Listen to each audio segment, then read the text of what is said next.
Olá, meu nome é Mayra Massulo e esse é o PPM, o podcast da Glu, em parceria com a produtora Mr. Pink, que fomenta discussões sobre produção no mercado audiovisual publicitário. E hoje estamos recebendo o Ciro, produtor executivo da Revolution. Bem-vindo, Ciro. Poxa, que legal estar aqui, Mayra, muito legal estar aqui, obrigado pelo convite, bacana estar com você, bacana fazer parte desse projeto que se concretiza já no segundo ano, na segunda temporada, né? Muito legal fazer parte disso, obrigado. Obrigado você que aceitou, tô muito feliz. Legal. Tava ansiosa por esse papo, porque te admiro muito, fiquei muito feliz que você aceitou estar aqui. E como todo mundo, né, queria que você começasse contando um pouquinho da sua trajetória, que a gente já tava conversando um pouco aqui, tô curiosa. Tenho muitas perguntas. Legal. Pô, minha trajetória, ela é bastante interessante. Eu conto para amigos, assim, que novos, que começam a me conhecer, e eu conto a minha trajetória e as pessoas, poxa, isso é tudo isso mesmo? Isso dá livro. Eu falei, dá livro com alguns volumes, inclusive, se então for. É hoje que a gente vai escrever esse livro, Ciro. Legal, bacana. Eu comecei minha trajetória muito cedo na publicidade. Eu comecei a trabalhar cedo, com 13 anos de idade, eu comecei a trabalhar. Hoje isso não existe mais, né? Caramba, criança, 13 anos. Uma criança de 13 anos, trabalhar, isso não dá nem pra imaginar, né? Comecei com 13 anos, escolhi trabalhar, eu tomei a decisão de trabalhar. Eu tinha alguns projetos já e resolvi trabalhar. Eu avisei meus pais que eu tinha encontrado um emprego. E meu pai teve que ir comigo até a empresa para assinar a documentação, porque eu não podia assinar como menor de idade. Ele foi assinar a documentação. Uma empresa, calma, peraí, te contrataram. Sim, uma empresa, era uma empresa, uma gráfica. E um colega meu do colégio começou a trabalhar, me contou que tinha começado a trabalhar, ganhava um dinheiro, ganhava um salário mensal, um salário mínimo na época. Falei, poxa, eu quero isso também, como é que faz? Aí ele me indicou nesse lugar. E eu era bem pequenininho, eu era bem baixinho e uma criança mirradinha. E fui lá e o gerente se encantou comigo, falou, tá bem, então você vai passar no nosso RH, que é num outro endereço, mas você precisa levar teu pai pra ele assinar a documentação, porque você é menor de idade. Ciro, como assim? E fomos lá na gráfica, se chama Gráfica Real, era na Avenida Angélica, e o trabalho era de office boy. E meu pai ficou extremamente surpreso, mas ele dava espaço pra gente fazer decisões, né, desde muito cedo. E comecei a trabalhar, ralava assim, era trabalho office boy. Eu acho que hoje em dia são os que a gente chama de motoboys, né, que entregam coisas o dia inteiro, ficam entregando coisas. E eu andava o dia inteiro fazendo essas entregas dos trabalhos de gráfica que a empresa realizava. E uma dessas empresas era uma agência de propaganda que eu adorava, inclusive, porque eu não sabia o que era uma agência de propaganda, e ao entregar coisas nessa agência de propaganda eu comecei a entender o que era uma agência de propaganda. E a recepcionista dessa agência, Rosana Damasceno, ela era muito mais velha do que eu e a gente criou uma amizade. E toda vez que eu ia, nós conversávamos e trocávamos ideias. E pouco tempo depois, uns 3 meses depois que eu comecei a trabalhar, ela me convidou para trabalhar lá. E surgiu uma oportunidade. Chocada. E ela me convidou para trabalhar lá. E, muito interessantemente, foram 2 convites que aconteceram. Uma outra empresa que eu também atendia, trabalhava, e entregar coisas lá, é uma agência de arquitetura, se encantou comigo também. E, ao mesmo tempo, a empresa de arquitetura e a agência de publicidade me fizeram propostas de emprego para ir lá trabalhar como office boy nesses lugares. E eu fiquei numa dúvida terrível, porque os 2 universos me pareciam extremamente interessantes. Interessantíssimos. Né? A arquitetura e a publicidade. Eu optei pela agência de publicidade, achei que seria mais interessante. E fiquei acho que 1 ano e meio trabalhando nessa agência como office boy. Qual que era o nome da agência? Deck Propaganda, uma agência muito legal, agência do Henrique Funari e do... esqueci o nome do outro sócio. Porciúncula é o sobrenome, esqueci o primeiro nome do outro Homero Porciúncula e Henrique Funari, os donos da agência. A agência das Casas Pernambucanas, um momento é assim, do auge da comunicação das casas pernambucanas. Eles investiam, eles buscavam uma solução criativa de qualidade para a comunicação, e essa agência fazia esse trabalho. Tinha outros clientes, Febo, tinha outros clientes, mas Pernambucanas era ocupava o maior deles. Uma posição central assim, no dia a dia da agência. E eu fiquei 1 ano e meio trabalhando como office boy, e as pessoas todas se encantavam comigo, me achavam pequenininho, super agilizado.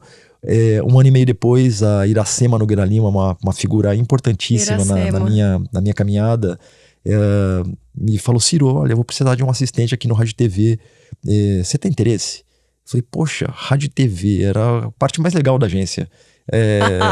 Né, produção de filme, aquela coisa mágica, né? Eu aceitei rapidamente e isso você tinha o quê? 15 anos? 15 anos nessa época, 15 anos quando eu fui pro Rádio TV. E você estudava também ainda? Eu estudava. Você ia pra escola de manhã ou à noite? Nessa época que eu tava lá, eu tava estudando, terminei o colegial e eu ia à noite. Desde a 8ª série, naquela época, 8ª série, depois tinha o colegial. E na 8ª série eu comecei a estudar à noite, porque eu comecei a trabalhar na gráfica. O dia. E os meus anos na DEC, eu terminei o colegial e comecei a me preparar para a faculdade. Eu queria estudar engenharia elétrica, era algo que me fascinava, engenharia elétrica, nada a ver com a publicidade, nada a ver com a arquitetura. Nada a ver com rádio e TV. Nada a ver com rádio e TV. E fui me preparar para entrar numa faculdade de engenharia elétrica. Só que meu foco era uma universidade federal ou estadual, e evidentemente na USP, no ITA, né, as federais que tinham o curso de engenharia elétrica eram as mais competidas, as mais buscadas, né? Elas são bem concorridas. E concorridas é a palavra. E eu acabei entendendo que eu não era páreo para os tantos japoneses que tinham no cursinho, no etapa. E, bom, galera inteligente. A galera muito inteligente, muito inteligente. Muito inteligente. E a minha segunda opção no vestibular era física. E razões óbvias, engenharia elétrica, física, parecia algo que, se eu não entrasse na elétrica, eu estaria feliz na física. Física. E isso, física, né? Muito interessante. E eu passei na física, não passei na engenharia elétrica, passei na física, passei na USP. E então eu estudava física já nessa época, né? Eu estudava física e trabalhava numa agência. E, bom, eu cresci dentro do departamento de rádio e TV da DEC. Eu passei de projecionista, a pessoa que organizava os arquivos, que armava o projetor com as reduções de 16mm para apresentar o online para o cliente. Na época já era online, né? A redução, né? Eu fazia esse trabalho de organizar todo o arquivo. A parte de áudio ainda eram aquelas fitas 7,5, era um outro mundo, né? Um outro universo. E num determinado momento a Iracema precisou de um assistente por rádio e TV, e eu assumi também esse cargo. Então já comecei a me envolver com os orçamentos, né? A organizar documentos de produção, né? E me envolver mais com as filmagens, com as diárias de filmagem, e cresci bastante lá dentro. E achei, num determinado momento, que eu gostaria de talvez conhecer uma agência maior, porque a DEC era uma agência incrível, mas eu já sabia nessa altura do campeonato que existiam outras agências. E tinha uma agência que me fascinava muito, que era a WGGK. Ela tinha acabado de ser lançada, o Washington Oliveto tinha saído da DPZ, virou um assunto enorme no mercado, né? Porque o Washington realmente é um assunto. É um assunto, né? E um grande diferencial na história da publicidade brasileira, né? Na história da publicidade mundial, a gente pode dizer. E, por acaso, tinha uma redatora, a Carla Kawamura, na agência, muito criativa, jovenzinha, também assim, uma garota prodígio, muito jovem, e já era uma redatora muito criativa e valorizada, respeitada já. E conversando com ela, ela falou: Ciro, eu conheço a WGK, eu fiz um estágio lá, e eu sei que eles estão procurando um assistente de rádio e TV, e eu vou te dar o nome da produtora e você fala com ela. como sempre, até hoje isso acontece, as pessoas vão sabendo e vão indicando e vão falando boca a boca e a gente assim vai ficar que sabendo das isso. coisas. Assim que eu encontro também pessoas que trabalham comigo hoje, né? Do mesmo jeito. Que doido, mesmo né? método. É engraçado, é interessante você pontuar isso. E eu liguei, peguei o telefone, liguei para o Rádio TV, pedi para falar com o Rádio TV, atendeu uma pessoa chamada Chantal Marmor, uma produtora da agência, e eu contei para ela, Chantal Marmor, francesa, e contei para ela que eu conhecia a Carla Kawamura, sabia que eles estavam procurando um assistente, e eu disse assim, olha, eu sei que eu sou a pessoa que vocês estão procurando. E ela achou o máximo aquele approach de um garoto de, na época, 18 anos de idade, né? Estudando física. Estudando física. Ela falou, olha, eu não posso decidir, mas a minha chefe tá em Cannes, ela volta daqui uma semana, venha falar com ela. E a Maria do Socorro Góes, a chefe do Rádio TV na época, e ela chegou, conversamos, ela adorou a conversa comigo, me encaminhou para conversar com o vice-presidente da agência, e Javier Lussa, o vice-presidente da agência. O Javier também um catalão excepcional, um gênio, e nos encantamos um com o outro, e eu fui contratado pela WGGK na época, e para ser o assistente da Rádio TV também, cuidar das projeções, cuidar dos arquivos. E, bem, Washington Oliveto se apaixonou pela minha história. Ele achava incrível que durante o dia eu fazia projeção de reduções de 16mm e à noite eu ia para física, estudar física. E ele contava isso nas reuniões com os clientes. Olha esse rapazinho aí, esse garoto que você tá vendo, ele tá aqui fazendo essa projeção, mas daqui a pouco ele vai estudar as fórmulas mais loucas de física na USP. Ele achava o máximo isso. Mas é o máximo. E ele se divertia com isso. E uns 2 anos depois, a Chantal saiu da agência, a Maria do Socorro saiu da agência, e eu fiquei sem chefe. Eu fiquei sem a minha chefe, sem a produtora, a segunda pessoa mais importante da agência.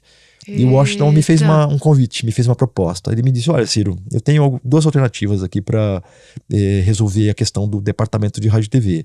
A primeira é contratar alguém do mercado, trazer alguém que já tem experiência, que saiba, né, todos os detalhes do departamento. E a segunda opção seria te dar uma oportunidade para você fazer o trabalho. O que você acha? O que você sugere? Eu falei, poxa, Washington, evidentemente, se você me dá a segunda opção, eu escolheria essa.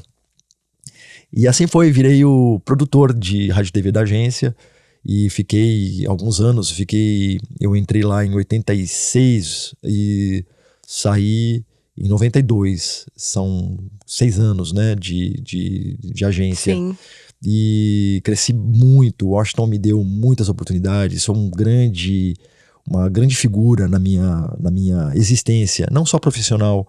Eu me encantava com a delicadeza do Washington, com o jeito dele ser, uma pessoa bastante importante. Me apoiou muito em todo o processo de crescimento dentro da agência e me apoiou no momento que eu decidi que eu queria sair do Brasil e estudar cinema. Isso foi em 92. Já tinha se formado em física? Eu não me formei em física. Eu no último ano de física, resolvi que eu queria fazer cinema. Tá. E achei que eu não seria um físico brilhante e talvez eu tivesse alguma chance de fazer algo que já tinha alguma experiência, né? Claro, já estava na área. Poxa, acho que eu deveria focar em cinema, que é uma coisa que me fascina bastante. Me mudei para os Estados Unidos, na cara e coragem. Não tinha grana para me bancar lá, então sabia que seria uma tarefa árdua, né? É uma aventura intensa, né? Me mudar para um outro país e desbravar todo um novo universo, né? E assim eu fiz em 92. Eu cheguei lá, já estava empregado num restaurante de panquecas, um restaurante canadense, umas amigas brasileiras trabalhavam nesse restaurante, inclusive pessoas que eram mais ou menos do meio ou vieram a ser do meio. A Kitty, que é a diretora, e Mariana, eu não vou me lembrar o sobrenome da Mariana, atriz global mais tarde, fascinante o talento dela também. Essas pessoas trabalhavam num restaurante em Nova York Eu me encontrei com elas lá e elas me levaram, me ajudaram a conseguir um emprego. Eu cheguei em 92 em Nova York já empregado. Que bom! E a minha vida de assistente, né? Eu era um busboy, que é o assistente dos garçons, Sim, né? que pega, ajuda com a mesa, tira as coisas, né? Isso, exatamente, que arruma, isso, limpa. arruma, limpa, organiza o restaurante para ajudar os garçons. E rapidamente vim a ser garçom nesse restaurante, passei um tempo estudando algumas outras coisas antes de conseguir entrar numa escola de cinema, até que 2 anos depois eu entrei na faculdade que eu queria e que eu podia pagar também, uma escola estadual, uma escola do estado de Nova York, SUNY State University of New York, e o campus é em Purchase, em Westchester, 50 quilômetros de Manhattan. Fui aprovado na escola, um conservatório de arte, na verdade, concorrido. E embora estadual, eu como aluno internacional eu pagava um tuition anual, né, que eu tinha condições de pagar, e me dediquei ao cinema, a essa etapa, né, da viagem durante 5 anos. Durante a maior parte desse tempo eu trabalhei em restaurantes, fui trabalhar nos restaurantes mais chiques de Nova York, como garçom, como gerente inclusive de um restaurante muito legal, famoso, hypado, como a gente fala, né? Um restaurante hypado de Nova York. Virei o sommelier do restaurante. Uma aventura incrível, assim, rica aventura, muito rica aventura. E restaurante até que hypado de Nova York. Matthews, de um chefe chamado... Ele existe ainda, não? O restaurante não, mas o Matthew Kenny é um chefe... Era um chefe muito jovem, e você sabe que culinária em Nova York é algo muito falado, né, e muito valorizado. E o Matthew se transformou num chefe adorado pelos críticos, pelo público. Muito falado, muito comentado na cidade. E eu fiquei lá durante alguns anos. E, num determinado momento, eu fui convidado por um professor da minha faculdade para ajudá-lo num projeto de longa-metragem que ele ia produzir, que ele ia dirigir, inclusive. E então eu me afastei durante 2 anos quase dos restaurantes e adentrei o universo da produção, primeiramente trabalhando no roteiro. Reescrevi o roteiro junto com esse meu professor e uma parceira que ele tinha de roteiro. E 1 ano depois entramos em pré-produção. Eu me mudei para Myrtle Beach, em Carolina do Sul, e para fazer a pré-produção. Eu fui central nesse processo, porque eu era o cara desse diretor, produtor, fazendo frente. Então eu achei as locações, negociei locações com a cidade, negociei uma série de coisas com a cidade, virei uma semi-celebridade na cidade, um produtor de cinema com 25 anos de idade, um produtor de cinema de Nova York, nascido no Brasil, produzindo um longa-metragem em Myrtle Beach, uma cidade muito engraçada na Carolina do Sul, uma cidade praiana. Sim. E o filme aquelas, né? Poderoso Chefão. Não, imagina. O filme é um filme pequenininho, chamado Swimming, com atores que estavam desapontando não, que estavam despontando no mercado de talentos, né, de Los Angeles, de Hollywood, e jovens promissores, e um filme pequeno, numa época também que o cinema independente surgiu principalmente em Nova York, né? Era o lugar onde a galera começou a fazer todos esses testes. Isso, o que veio ser chamado experimentais, low budget, independentes, sem a presença de um estúdio, né? Com gerência meio criativa. Contra a cultura. Totalmente. Contra a cultura mesmo, né? Contra a cultura dos grandes estúdios, né? Fora do controle dos grandes estúdios. Sim. Né? E podendo fazer escolhas criativas, artísticas, né? Muito legal. Então eu fiquei basicamente 1 ano morando em Myrtle Beach, produzimos o filme, e voltei para Nova York, trabalhei em produção de publicidade também, já na área de produção durante um tempo, até que uma outra figura muito importante na minha vida, Nizam Guanais, me fez um convite através do Maurício Guimarães, que na Mal época... e Lu. Mal e Lu, os dois na época eram de um departamento chamado Cinema dentro da DM9, que demais. E a DM9 criou e estava produzindo um comercial para Lucky Strike. Eu acho que foi o último ou penúltimo grande comercial de cigarro, assim, grande em escopo, em orçamento, que o Brasil fez. E o Nizam, que sempre que em Nova York a gente se encontrava, ele inclusive me visitou algumas vezes nesse restaurante Matthews. Eu tinha trabalhado com ele na W, quando ele veio da Bahia para publicidade ele em São Paulo. Ele era criativo. Ele era criativo na W. Bem jovenzinho também, chegando da Bahia, né? Já uma potência, né? Um monstro, né?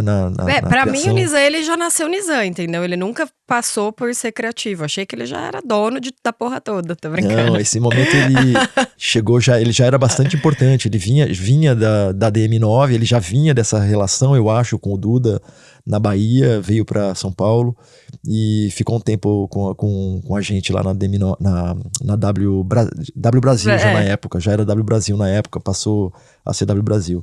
E o Nizam se lembrou que eu estava por lá e comentou com o Maurício, eu conheço o Ciro, ele trabalhava em agência no Brasil, estudou cinema e trabalha com cinema lá nos Estados Unidos, talvez seja uma pessoa interessante para fazer uma ponte entre nós aqui no Brasil e a produção em Los Angeles. Me chamaram para esse freela, eu aceitei porque já fazia um bom tempo que eu estava nos Estados Unidos, em Nova York, uma cidade intensa, né? Exige muito. E eu achei que seria uma oportunidade de eu dar uma respirada e estar um tempo no Brasil, um tempo maior no Brasil, com a minha família, com meus amigos, né? Essa época você já estava lá há quanto tempo, Ciro? Eu já estava lá há 7 anos. 7 anos. E, bem, eu aceitei o projeto e eu iria conhecer um mercado que eu não conhecia, que era Hollywood, era Los Angeles, né? O diretor era de Los Angeles, a produtora de Los Angeles, e o projeto que iria durar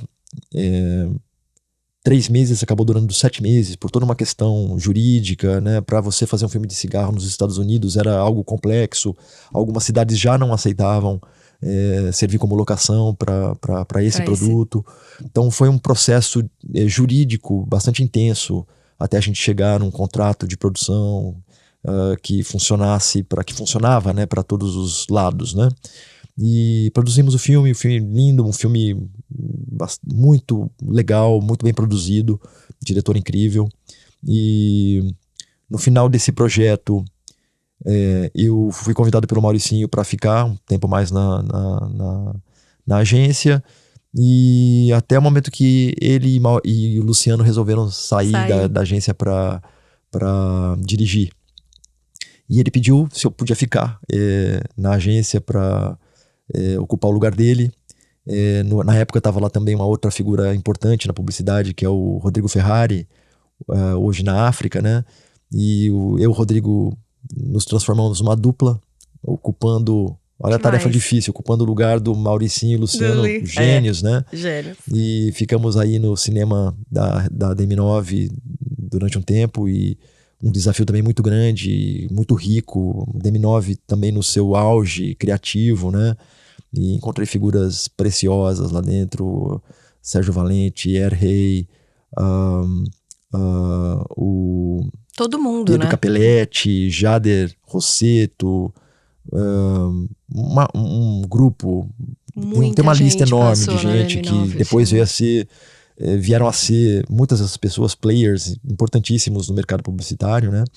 E fiquei nesse esquema com a DM9 até 2003. Nesse meio tempo eu continuava morando em Nova York, eu continuava com a minha casa em Nova York, eu continuava numa ponte, quase uma ponte entre São Paulo e Nova York, com minha casa lá, com projetos ainda acontecendo lá, né? E não sabia disso, doideira. Durante 3 anos eu fiz isso. Em 2003 eu eu entendi que eu tinha voltado para o Brasil sem ter feito uma opção, sem ter feito uma decisão mesmo. Sem ter A hora que você tomado uma percebeu, decisão. você tava mais aqui do que lá. Eu tinha um carro, eu tinha um apartamento, eu tinha já uma estrutura Uma vida. de vida de volta no Brasil. Sim. E entendi que fazia sentido eu continuar no Brasil e encerrar minha experiência lá em Nova York. Triste, não sei como você fez isso, mas tudo bem. Olha, eu digo pra você que eu tenho certeza que foi a melhor coisa que eu fiz, porque não tem nada como o país da gente, não tem nada igual ao país da gente. Verdade. E não é uma questão de patriotismo, é uma questão existencial mesmo. Aqui eu reconheci nessa época que aqui estavam as minhas raízes, estavam os meus dilemas, estavam as minhas dificuldades. E 10 anos riquíssimos em Nova York, nos Estados Unidos, tenho uma admiração profunda por essa cultura, por essa gente. Tenho as minhas críticas, como eu tenho as minhas críticas ao Brasil e a sim. outros, né? Nós temos a tendência de sermos críticos, né? Enquanto seres humanos, né? Então tenho as minhas opiniões, né? Mas eu tive uma experiência rica com amizades profundas para o resto da minha vida lá nos Estados Unidos. Mas eu entendi que a minha vida seria muito mais rica se eu ficasse no Brasil. E assim eu fiz. E saí da DM9, inclusive, nessa decisão de ficar no Brasil. Saí da DM9 porque meu plano nunca era voltar para uma agência de publicidade quando eu saí daqui para estudar cinema. Meu plano era trabalhar com cinema, né? Era realmente fazer essa transição. Mas o universo me trouxe a oportunidade de estar na DM9. Ela foi muito rica, foi preciosa, foi cheia de presentes, né, para minha experiência profissional, para minha experiência pessoal. Mas eu falei, olha, acho que está na hora de eu dar esse passo definitivamente. Só que ao invés de sair da agência e ir para uma produtora, que era o movimento que todo mundo meio tava fazendo ali na época, movimento lógico, né? Se eu quero trabalhar com cinema, eu tenho que ir pra uma produtora, né? Brincadeiras à parte, quando eu falei, ai, que pena que você encerrou isso nos Estados Unidos, era mais nesse lugar de você já tava lá, você tinha ido lá pra fazer cinema, tava trabalhando com cinema, tinha feito um longa, tava trabalhando, conhecendo, crescendo nesse lugar, e aí você voltou pra publicidade, entendeu? Exatamente, é isso sim. Essa é a loucura. Loucura, né? Interessante. Mas com coisas boas, acho que dos dois lados, né? E aí, nesse momento, em vez de você ir para uma produtora, eu escolhi fazer uma pausa para diferenciar o meu momento de uma agência. Eu ocupava um lugar de visibilidade dentro da DM9, né? Eu passei, nesses 3 anos que eu fiquei na DM9, eu passei a ser o Ciro da DM9, né? E eu não quis ser o Ciro da DM9 numa produtora, porque eu achei que não era o percurso que eu queria fazer. Eu queria construir uma carreira numa produtora a partir de recursos próprios, né, sem influenciar com o lugar da onde eu saio, né, da agência importante da onde eu estava saindo. Então eu resolvi tirar um sabático. Complicado isso, bem complexo esse pensamento, porque é verdade. Eu achei que seria mais apropriado, né? E eu fiz uma coisa muito diferente. Eu conheci, nesses 3 anos de volta no Brasil, conheci o Acre, que as pessoas duvidam que existe, né? Mas existe, conheci o Acre, me encantei com a floresta amazônica. Eu comprei um sítio no Acre, comprei uma terra no Acre, na área rural de Rio Branco, porque eu tinha conhecido a floresta amazônica, não fazia ideia do que era, sempre me considerei uma pessoa extremamente urbana, né? Eu vivi em Nova York 10 anos, não tenho experiência só mais em cidade urbana, grande, né? nascido em São Paulo. Eu não nasci na cidade de São Paulo, nasci no interior de São Paulo, mas vim pra cá bem moleque, com 9 anos de idade. Aos 10 começou a trabalhar. Aos 13 comecei a trabalhar. E 10 anos em Nova York, essa experiência totalmente urbana mesmo, né? De onde você é, Ciro? Eu sou de uma cidadezinha chamada Junqueirópolis, pertinho de Presidente Prudente, que é a cidade mais conhecida ali na região. 1 hora de Presidente Prudente. E meus pais se mudaram de lá para Americana, de Americana para São Paulo. Mas rapidamente eu me acostumei com São Paulo, me ambientei com a cidade e parece que eu vivi minha vida inteira aqui, na verdade. Uma pequena pausa aí para viver em uma outra metrópole, né? E fui pro Acre, saí da DM9, comprei uma picape, enchi a picape das coisas mais importantes, dos meus livros mais significativos, os meus, na época ainda, os meus CDs mais significativos. E fui para lá, construí uma casa nesse sítio, passei um ano cuidando dessa terra e fazendo realmente um sabático, né? E um sabático merecido, porque eu morei 10 anos nos Estados Unidos sem férias. Eu não tirei férias nesse período todo. Então, um período de férias mesmo. No segundo ano dessa experiência, eu continuei lá ainda em Rio Branco, mas eu já fiz um movimento de retorno a São Paulo. Eu fui trabalhar numa produtora, na Pródigo, por poucos meses, talvez 2 meses, 1 ou 2 meses, eu fiquei na Pródigo já como diretor, né? Dei um passo para começar a dirigir publicidade. A Pródigo abriu as portas para mim muito amavelmente. Mas calma, peraí. Preciso fazer uma pausa e voltar aqui 3 casas. Você foi para Rio Branco, ficar lá no sabático, seu sítio e tudo mais. Nesse 1 ano que você ficou lá, aí que você queria repensar, você pensou que queria dirigir? Ser diretor? Eu já pensava que eu queria dirigir antes de eu chegar na DM9, porque... isso aí você não contou pra gente. Quando você estuda cinema, né, você tem você desenvolve alguma preferência, né? Sim. E nesse conservatório de arte, nessa faculdade de cinema que eu fiz, a gente basicamente passou por eu passei por todos os departamentos, né?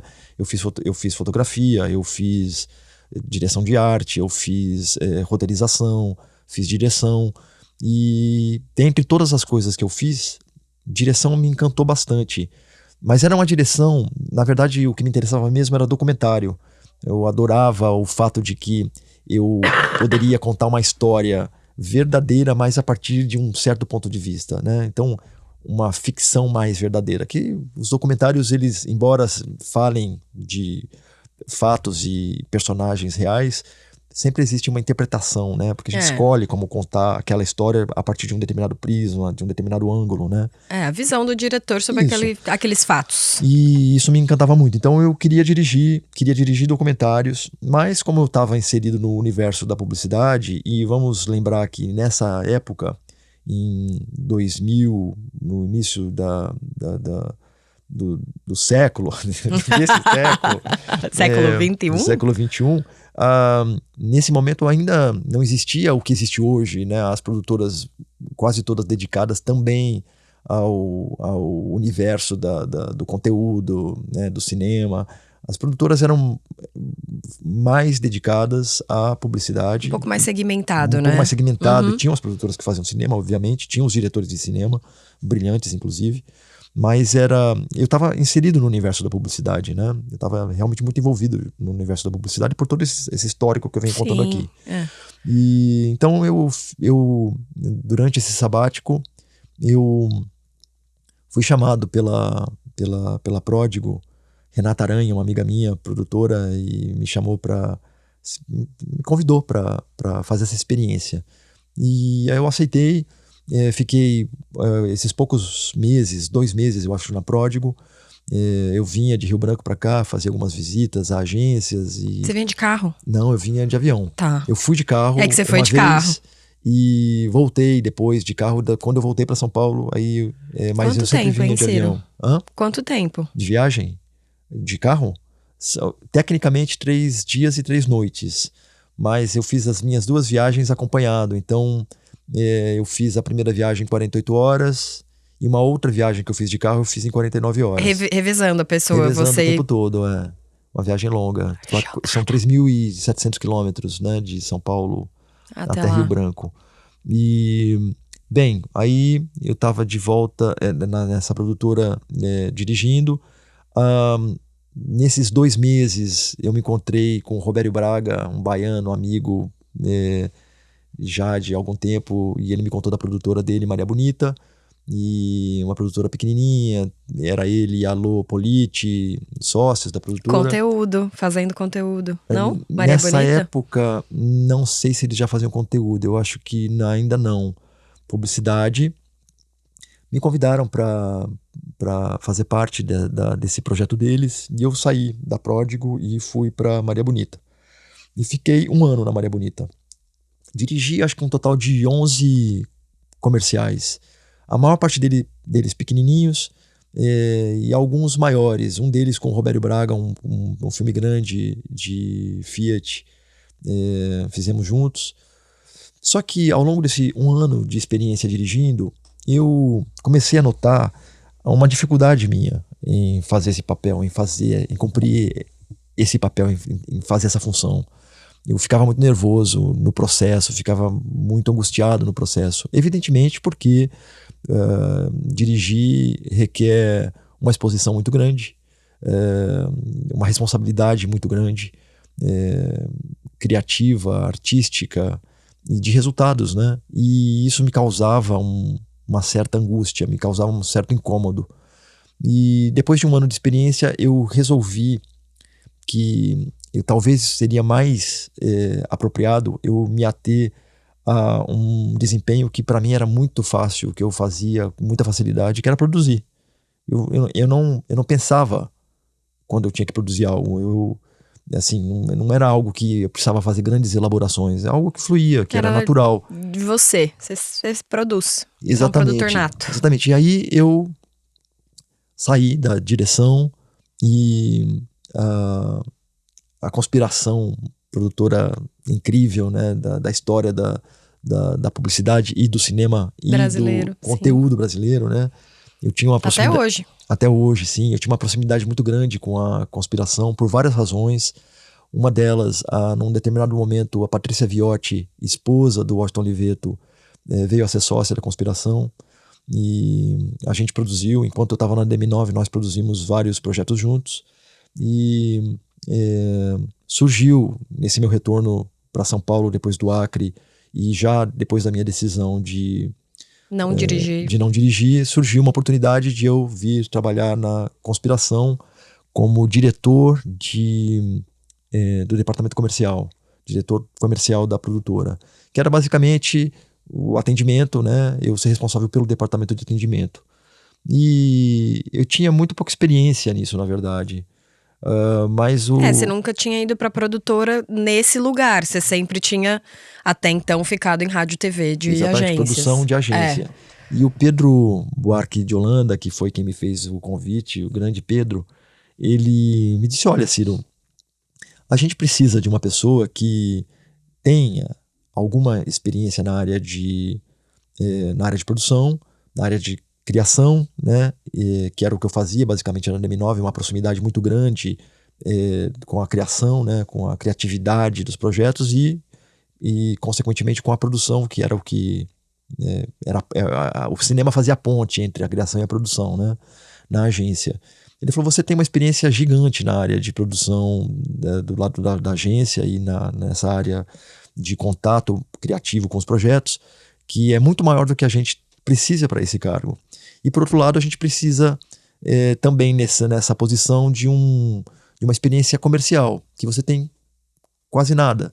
Mas se você topar, se você for afim, a gente te ajuda na construção dessa musculatura na área comercial e você traz a sua bagagem que você já tem na área de produção e nessa relação com a criatividade. Que doido, ele achava que você não tinha uma experiência na área comercial, mas é louco, né? Porque te ouvindo falando, você conhece tanta gente, você passou por tanto lugar, que é quase como nato também. Você era meio João comercial, não?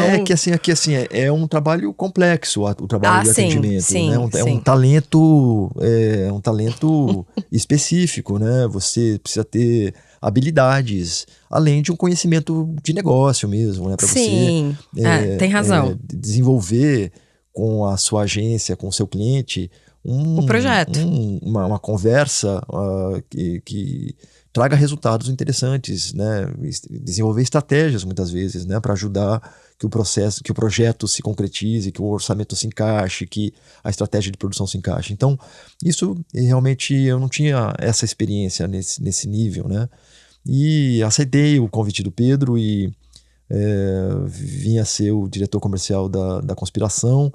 E lá na frente, processos internos da produtora, eu desenvolvi uma aproximação muito grande com o Fábio Soares, o Fabião, um diretor jovem, monstro também, criativo, um cara incrível, um ser humano incrível. Criamos um laço, um bonding especial. E o Fabião fez um movimento, saiu do Rio de Janeiro, veio com a família para São Paulo, né? Veio morar em São Paulo, dirigir em São Paulo, ficar mais próximo do mercado em São Paulo, porque, um detalhe, a Conspiração, apesar de ter uma base aqui em São Paulo, onde eu ficava, inclusive, ela, como diretor comercial, o grande cérebro da produtora era no Rio de Janeiro. Ainda é, não é? Agora, novamente, né? Mas nessa época, com a vinda do Fabião para cá, a gente transformou a presença da Conspiração em São Paulo. A Conspiração abriu, antes era um escritório de atendimento, um escritório comercial, e a gente transformou a Conspiração São Paulo numa produtora, com tudo que a produtora no Rio de Janeiro tinha, uma estrutura muito maior, inclusive um departamento de pós-produção. Foi um movimento bem grande, e fundamentalmente para poder atender a demanda do Fabião, que era um diretor muito importante na casa, com muitos projetos grandes. E então a produtora se transformou num braço importantíssimo também de produção em São Paulo. E você foi um dos responsáveis por isso? Eu participei disso, eu e o Pedro Buarque tivemos uma experiência ótima de construir, de realizar essa produtora em São Paulo. Uma coisa muito legal, e que com aspectos não pensados, cuidar da decoração, cuidar de uma reforma de um prédio, da adaptação de um prédio que não era nada numa produtora. Uma experiência muito legal, e Pedro e eu fomos companheiros nessa aventura.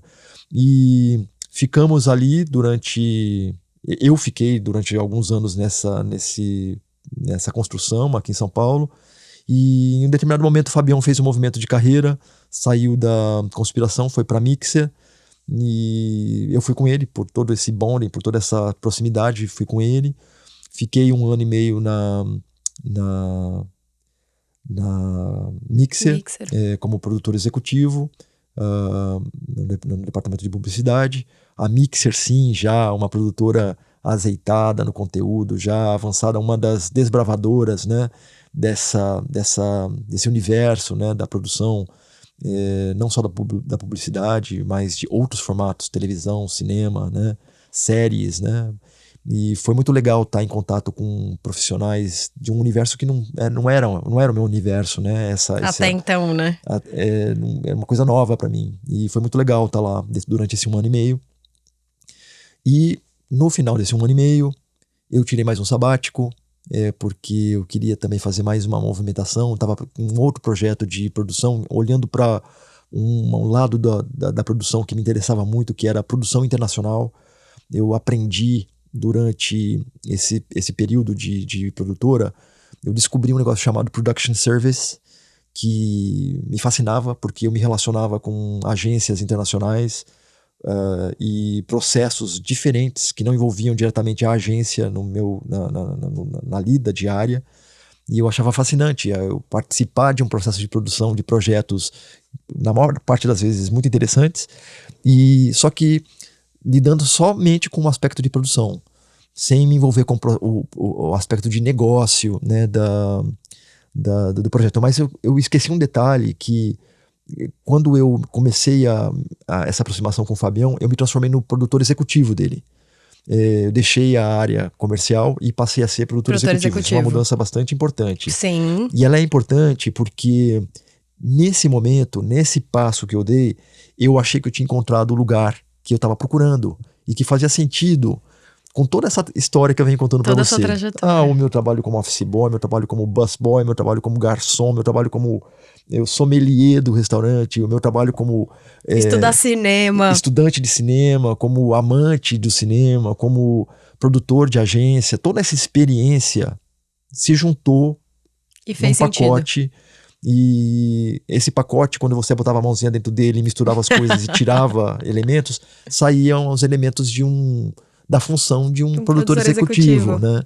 E muito importante essa passagem, né? Porque foi aí que começou a minha função como produtor executivo, efetivamente, né?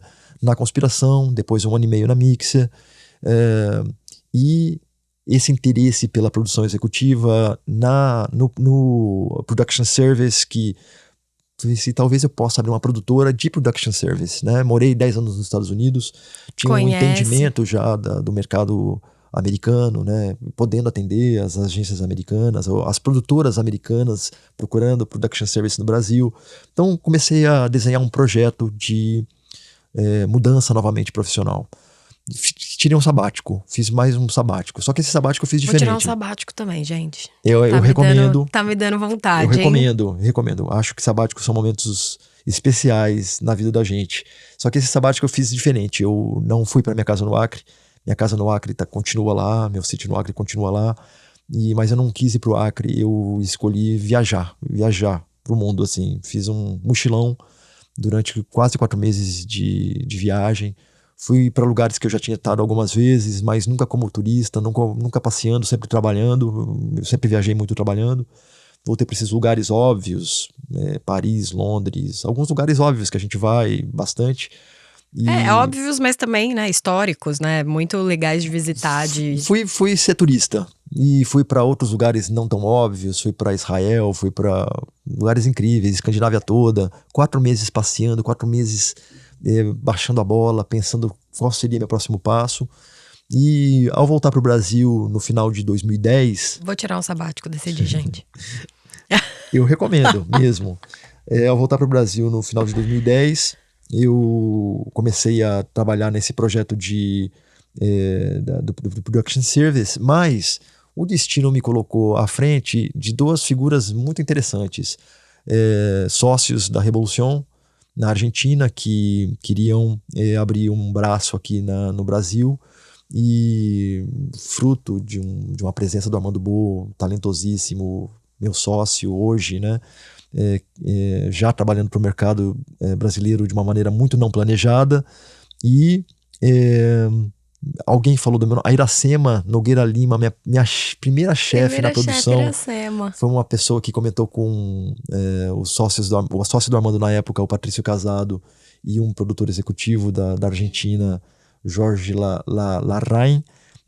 Falaram meu nome, eles me procuraram, conversamos, e foi assim uma conversa muito impactante, porque eles falavam de um projeto de produtora que tinha muito a ver com o projeto de produtora que eu tinha Idealizou. na minha cabeça.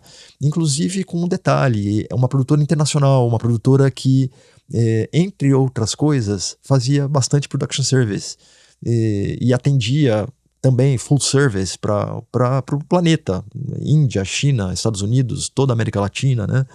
E um talento excepcional, central na produtora Armando Bo, mas também com uma inteligência muito específica, a inteligência do Armando, que entendia que ele, como talento único da produtora, não faria, não seria suficiente para transformar aquela produtora numa produtora... Não chegaria onde ele queria exatamente, chegar. Uma produtora internacional, reconhecida, com capacidade de atender esse mercado internacional, o mundão. O mundo, né? Que a Revolução a Revolução já fazia algumas coisas nesse sentido, bastante coisas, na verdade. É porque o Armando tem um pouco, né, essa trajetória, não? Internacional?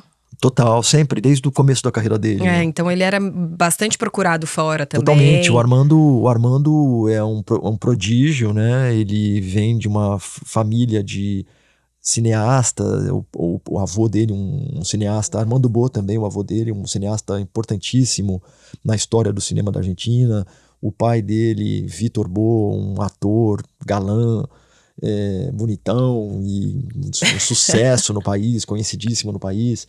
E o Armando começou muito cedo, né? E um jovem prodígio mesmo, começou a dirigir muito cedo e rapidamente foi encontrado, né, foi descoberto pelo mercado internacional, uma figura importante, o Armando também no desenvolvimento da indústria de cinema publicitário na Argentina, e hoje na indústria já há alguns anos, né, na indústria de cinema, na indústria de conteúdo, né? E eu, nessa conversa com esses sócios do Armando, eu resolvi que eu iria aceitar o convite deles, né, para abrir a produtora aqui no Brasil. E isso foi já no meio de 2011, abrimos em agosto de 2011 a produtora.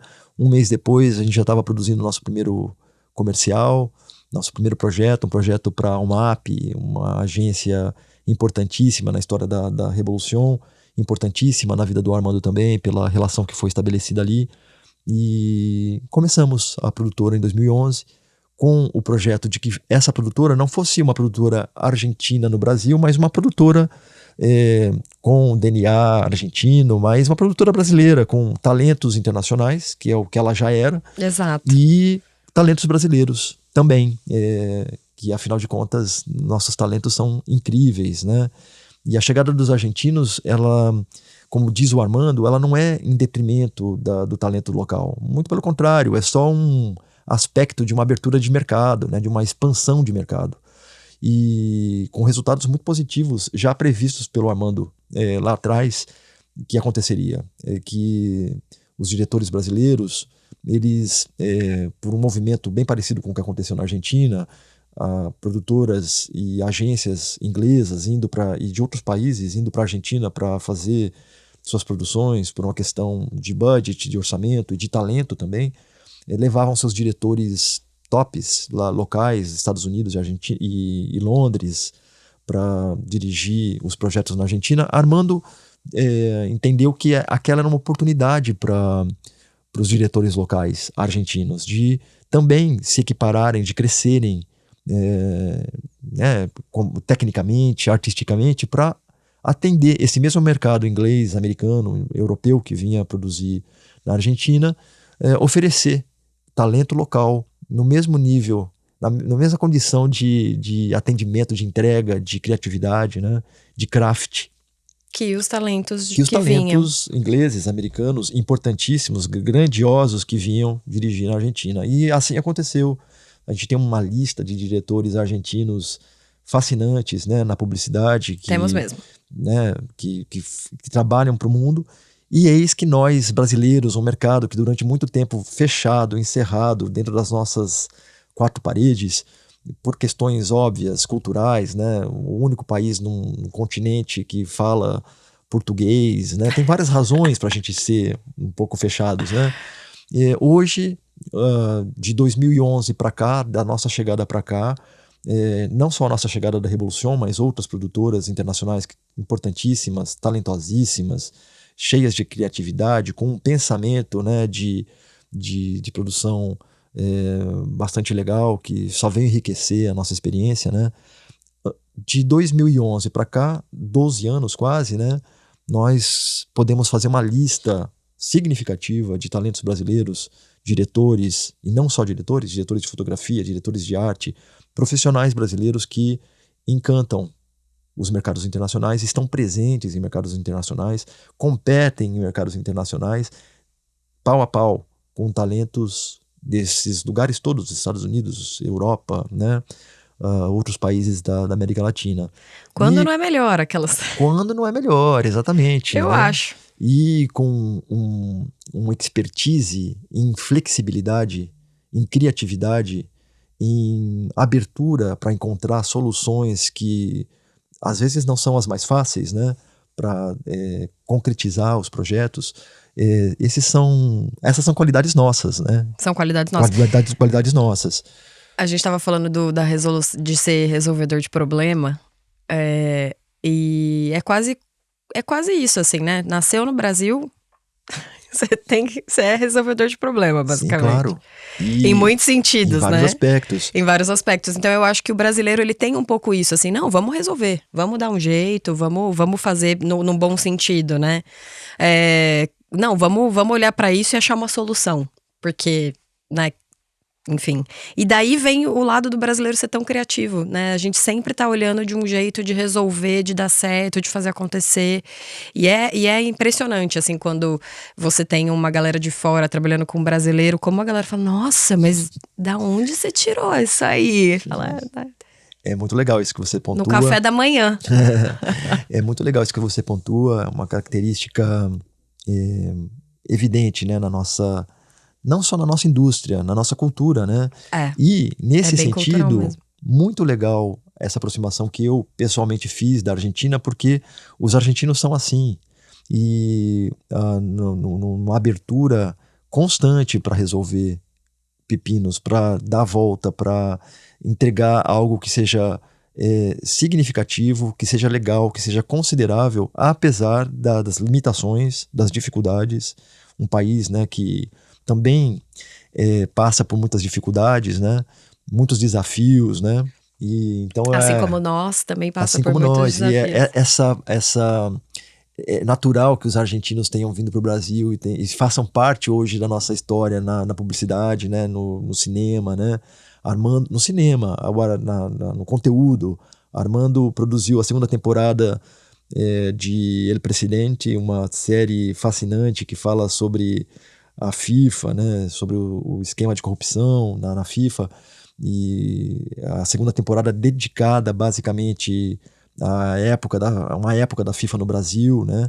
E nessa produção dessa segunda temporada, o número de brasileiros profissionais, de diretores de arte, criativos, roteiristas envolvidos no projeto é fascinante. Então, uma ponte muito azeitada entre nós e a Argentina, né? A gente se entende, a gente é vizinho, a gente, apesar de não falar o mesmo idioma, os dois países fazem um esforço gigantesco para entender um ao outro, né? E é louco que é uma língua que é parecida, mas muito diferente, né? E aí, às vezes, isso que confunde, talvez, né? Porque tem palavras que nós temos aqui, mas com outro significado lá, e aí você fica, calma, peraí, o que você falou? Eu sei porque, já trabalhando algumas vezes com alguns diretores argentinos, é isso, a pessoa fala e você fala, mas peraí, isso aí não é... Tá, deixa eu entender aqui o que ele tá falando. É engraçado, porque às vezes confunde, porque você tem na sua cabeça, enfim, não vou agora lembrar uma palavra especificamente, mas fala uma palavra que aqui tem um significado e lá tem outro. E aí você fica, ué, mas o que ele tá falando? Mas é engraçado isso, né? Que é tão próximo e ao mesmo tempo tão diferente nesse sentido.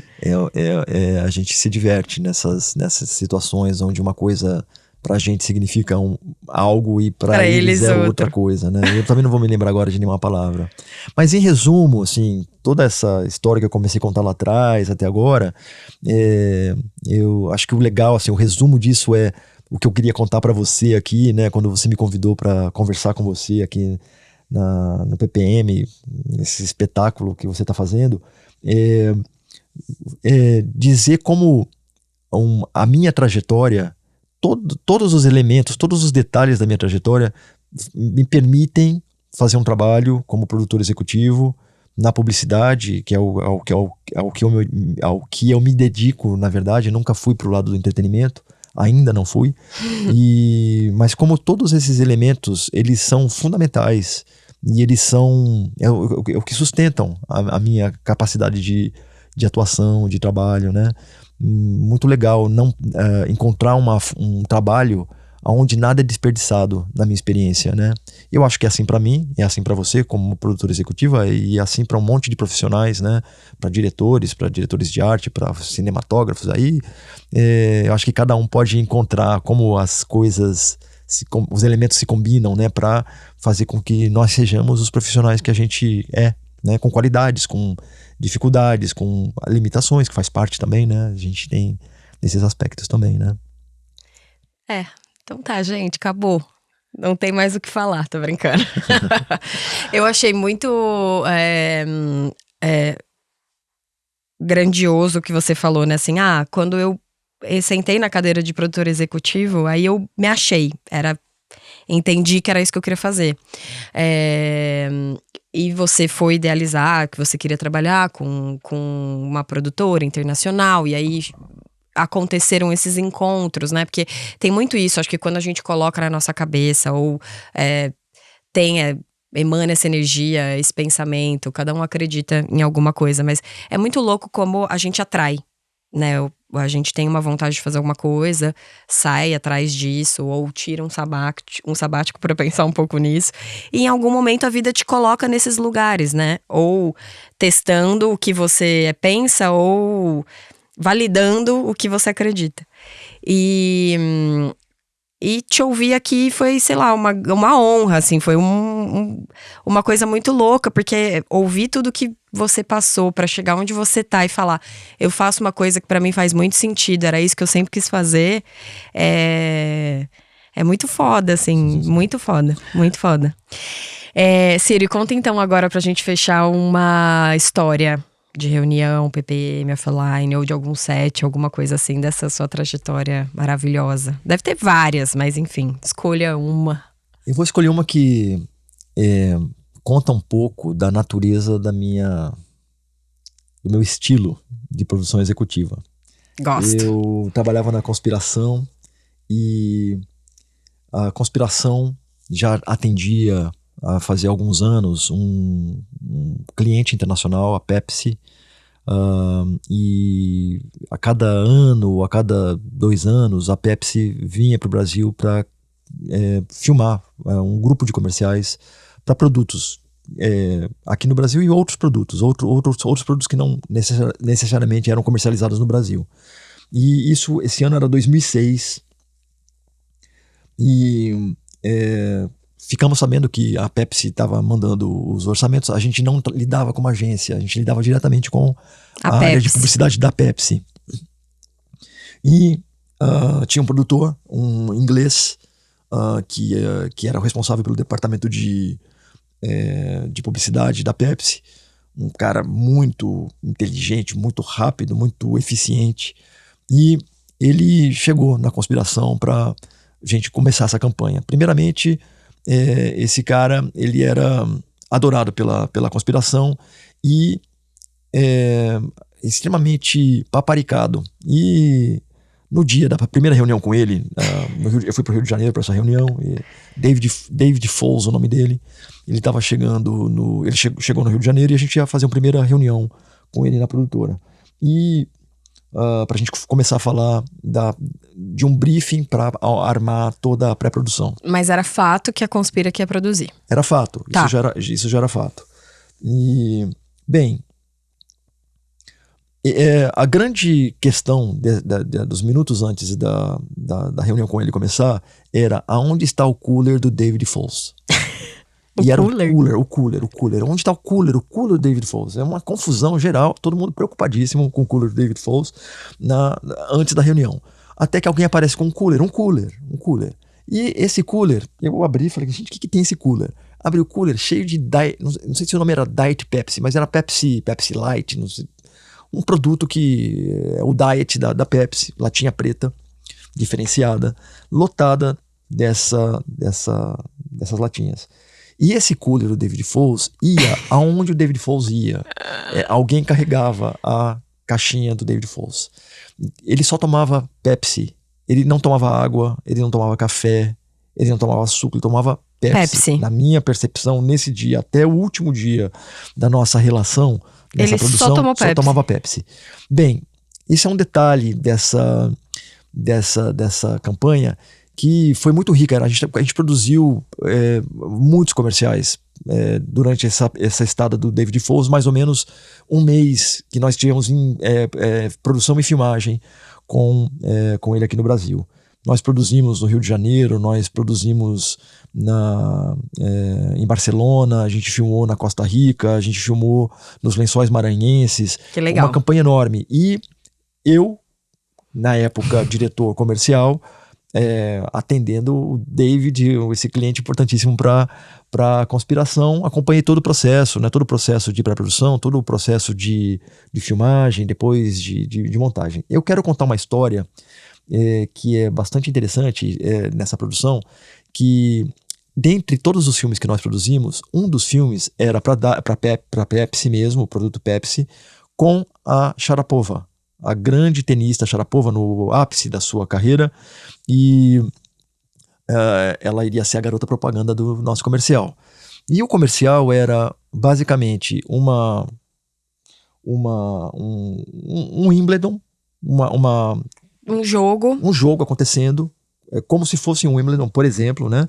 E com um monte de gente na plateia, com aquele tamanho de produção, aquela coisa que você vê nos campeonatos de tênis.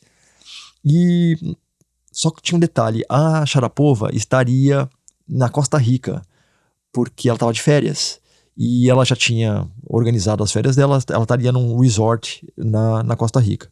Então nós teríamos que ir para Costa Rica para filmar lá. Fomos para Costa Rica, Tânia Pacheco, coordenadora de produção, não sei qual que é o nome, acho que coordenadora de produção não é suficiente para Tânia Pacheco, que é uma figura maravilhosa, uma profissional incrível, assim, acho que é a melhor profissional de produção que eu já conheci na minha vida, não em detrimento de outros grandes profissionais que eu conheço, mas a Tânia Pacheco é realmente uma sumidade. Chegamos eu e Tânia Pacheco, com a entourage do David Foles na Costa Rica, e vamos procurar uma locação para fazer o tal não é estádio, é a quadra de tênis. Quadra de tênis. Sim, o estádio de tênis. O estádio da quadra. O estádio de tênis, né? E, bom, a gente estava numa região totalmente dedicada a turismo, natureza, mata, grandes resorts, aqueles enormes resorts americanos, inclusive, que estão naquela região. Não tinha um lugar semi-pronto, não tinha nada que parecia servir pra gente. Até que a solução que os nossos parceiros locais nos deu foi, olha, a gente tem que construir do zero em algum lugar. E a Tânia Pacheco olha um pasto, ali, literalmente um pasto, fala, vamos construir aqui o nosso estúdio, o nosso estádio. E construímos esse... De fato, vocês construíram uma quadra de tênis e arquibancadas e toda a parafernália de um estádio como Wimbledon. E, bem, tudo encaminhado, tudo certo para filmar. Um cliente da Pepsi, que foi junto com o David, que era uma diretora de marketing, se eu me lembro bem, ela tinha solicitado um carro particular para ela fazer um passeio com alguém, o marido dela, alguém que estava chegando na Costa Rica. E eu pedi para a produção local me ajudar com esse detalhe. E marquei um horário para esse carro estar disponível no hotel. Nós ficamos num hotel incrível, num resort incrível, Four Seasons, na Costa Rica. Recomendo, muito legal, vale a pena. E chique. Chegou o horário do carro chegar no resort para essa cliente pegar, o carro não chegou. E eu liguei para o produtor e falei, onde que está o carro? O carro está lá na nossa base e vai demorar um pouco para chegar aí, porque a gente precisa que uma pessoa chegue aqui para pegar o carro e levar até aí. Falei, cara, mas você não está entendendo. A cliente pediu o carro para essa hora, ela tem um programa para fazer. Como é que eu vou desapontar o cliente? Não tem como desapontar o cliente. Sim. Mas vai ter que esperar, não tem o que fazer. Eu falei, tá bom. Desliguei o carro, chamei um táxi. Peguei o endereço onde era a base, meti no táxi, fui até a base, cheguei lá, tinha um pobrezinho de um assistente de produção, falei, vim buscar o carro. Ele falou, mas como assim, vamos pegar o carro? Ele não pode, o carro não pode. Eu falei, não, me dá a chave do carro. E ele com muito medo, tremendo, me entregou a chave do carro, eu peguei o carro, me dirigi pro hotel, entreguei o carro pro cliente. E pra ela dirigir. Pra ela passear, pra ela fazer as coisas dela. O cliente foi, feliz, contente. Dia de filmagem, o produtor executivo da Costa Rica, pautorando a filmagem, com Sharapova na pista, cliente de todo quanto é lado, uma confusão. Estádio com quadra em cima do pasto. O produtor executivo me chama de lado e fala assim, olha, Ciro, é o seguinte, eu fiquei sabendo que você foi até a nossa base e forçou o nosso assistente de produção a entregar a chave do carro para você. Você pegou um carro sem a nossa autorização, levou para o hotel e entregou na mão da sua cliente. E eu queria dizer para você o seguinte, esse assistente de produção, ele está sendo demitido porque ele te entregou a chave. E eu vou dizer para você nunca mais faça isso com a minha equipe, porque você coloca toda a nossa produção em risco. E eu, escutando aquilo, né, fiquei chocado com o cara falando assim comigo, né, falando comigo, o produtor do filme falando desse jeito comigo, né. Tânia Pacheco, do meu lado, cara de cera, né, assim, branca, né, escutando a história. O cara termina o discurso dele, sai, vai embora. A Tânia olha pra mim, chega perto de mim, se aproxima, bate no meu ombro. Parabéns, Ciro. Você está batizado como produtor executivo da conspiração, depois de fazer essa bagunça e receber essa bronca, você de fato é um produtor da conspiração, porque todos nós passamos por isso, né? Então eu conto essa história porque a gente é bastante ousado, né? Muitas vezes a gente é bastante ousado. Tem vários outros que surgem aqui agora, depois lembrando dessa.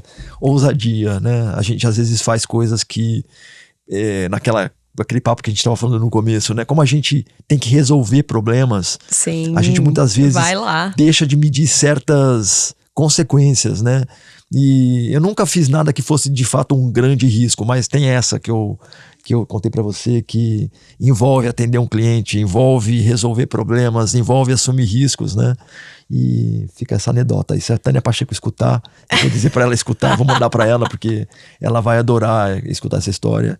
Tá na minha memória, né? Minhas aventuras de produtor executivo. Demais. Muito legal. Ciro, muito obrigado pelo papo, por compartilhar com a gente suas histórias, por compartilhar com a gente sua trajetória maravilhosa. Foi muito bom ter você aqui. Que legal. Poxa, é um prazer estar com você, é um prazer fazer parte desse projeto muito legal, que ele flua, que ele se enriqueça cada vez mais. Certamente tem gente muito mais legal do que eu para falar aqui. Tá. E eu quero escutar, vou ficar atento, tá bem? Obrigado mesmo, viu? Obrigado, Mayra. Esse podcast foi uma produção da Glu em parceria com a Mr. Pink. E tem produção executiva da Guta Lima e Mayra Massulo, coordenação de projeto da Lígia Cardoso, Ana Cordeiro e Ana Ocampos, vídeo Leonardo Ramires, edição, finalização do podcast vídeo Vitor Santos.